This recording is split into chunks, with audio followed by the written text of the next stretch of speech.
ದೈನಂದಿನ ಹಣಕಾಸು ವಹಿವಾಟುಗಳ ಮೇಲೆ ಪರಿಣಾಮ ಬೀರುವಂತೆ ಕರಡು ಆದಾಯ ತೆರಿಗೆ ನಿಯಮಗಳು 2026ರಲ್ಲಿ ಪ್ಯಾನ್ ಬಳಕೆಗೆ ಸಂಬಂಧಿಸಿದ ಮಹತ್ವದ ಬದಲಾವಣೆಗಳನ್ನು ಪ್ರಸ್ತಾಪಿಸಲಾಗಿದೆ. ಮುಂಬರುವ ಆದಾಯ ತೆರಿಗೆ ಕಾಯ್ದೆ 2025ಕ್ಕೆ ಹೊಂದಾಣಿಕೆ ಆಗುವಂತೆ ಈ ಕರಡು ನಿಯಮಗಳನ್ನು ಸಿಬಿಡಿಟಿ ಸಾರ್ವಜನಿಕ ಅಭಿಪ್ರಾಯಕ್ಕಾಗಿ ಬಿಡುಗಡೆ ಮಾಡಿದೆ. ಹೆಚ್ಚಿನ ಮೌಲ್ಯದ ವಹಿವಾಟುಗಳ ಮೇಲ್ವಿಚಾರಣೆಯನ್ನು ಮುಂದುವರಿಸುತ್ತಾ ಸಣ್ಣ ಮತ್ತು ಮಧ್ಯಮ ಮಟ್ಟದ ವಹಿವಾಟುಗಳಿಗೆ ಅನುಸರಣೆ ಸರಳಗೊಳಿಸುವ ಉದ್ದೇಶದಿಂದ ಮಿತಿಗಳನ್ನು ಮೇಲ್ಮುಖವಾಗಿ ಪರಿಷ್ಕರಿಸಲಾಗಿದೆ.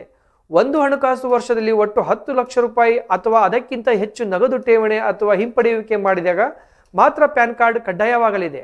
ಪ್ರಸ್ತುತ ಇರುವ ಒಂದೇ ದಿನದಲ್ಲಿ 50,000 ರೂಪಾಯಿ ಮಿತಿ ಮೀರಿದ ಠೇವಣಿ ಪ್ಯಾನ್ ಕಡ್ಡಾಯ ನಿಯಮದಿಂದ ಇದು ದೊಡ್ಡ ಬದಲಾವಣೆ.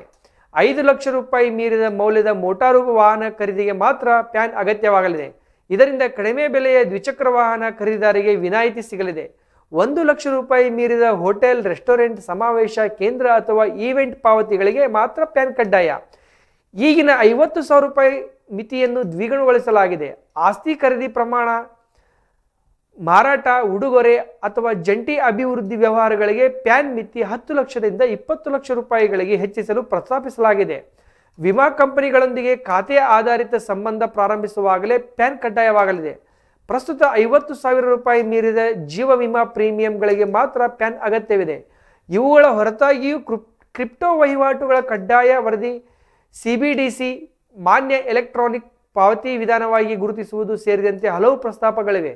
ಹೊಸ ಆದಾಯ ತೆರಿಗೆ ಕಾಯ್ದೆ 2025 ಮತ್ತು ನವೀಕರಿಸಿದ ನಿಯಮಗಳು 2026ರ ಏಪ್ರಿಲ್ 1ರಿಂದ ಜಾರಿಗೆ ಬರಲಿದ್ದು, ಅಂತಿಮ ಅಧಿಸೂಚನೆ ಮಾರ್ಚ್ ವೇಳೆಗೆ ಹೊರಬರುವ ನಿರೀಕ್ಷೆ ಇದೆ.